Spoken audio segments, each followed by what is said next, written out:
السلام علیکم ورحمۃ اللہ وبرکاتہ۔ محرم الحرام کا مہینہ شروع ہو چکا ہے اور 10 محرم کا دن بھی آنے والا ہے جو کہ یوم عاشورہ کا دن ہے۔ تو اس دن کا خاص عمل نوٹ فرما لیں جو حدیث پاک سے ثابت ہے۔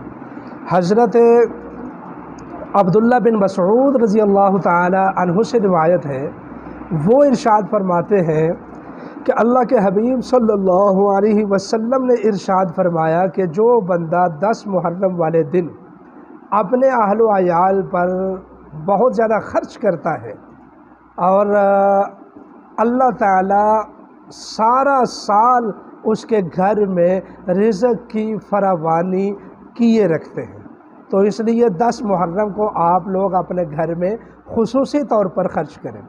اچھا، گھر میں خرچ کرنے کا جب یہ ثواب اور یہ عالم ہے تو پھر بندہ یہیں سے قیاس کرے اور یہیں سے سمجھے کہ 10 محرم والے دن غریب لوگوں کے اوپر خرچ کرنے کی کتنی فضیلت ہوگی۔ ایک تو یہ کام کریں کہ 10 محرم کے دن ضرور اللہ کی راہ میں خرچ کریں اور بالخصوص اپنے گھر میں ضرور خرچ کریں۔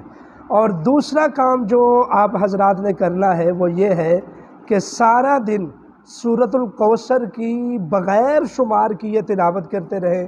انا اعطیناک الکوثر فصل لربک وانحر ان شانئک هو الابتر، کیونکہ رزق کے جملہ مسائل کے لیے سورۃ الکوثر بہت زیادہ مفید ہے اور صوفیاء اور عاملین کا یہ مجرب اور آزمودہ نسخہ ہے۔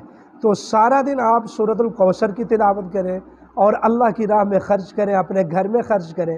اور تیسرا کام یہ کریں کہ 10 محرم کا روزہ یہ مسنون روزہ ہے، اللہ کے رسول صلی اللہ علیہ وسلم یہ روزہ رکھتے تھے، آپ 10 محرم کا روزہ بھی رکھیں۔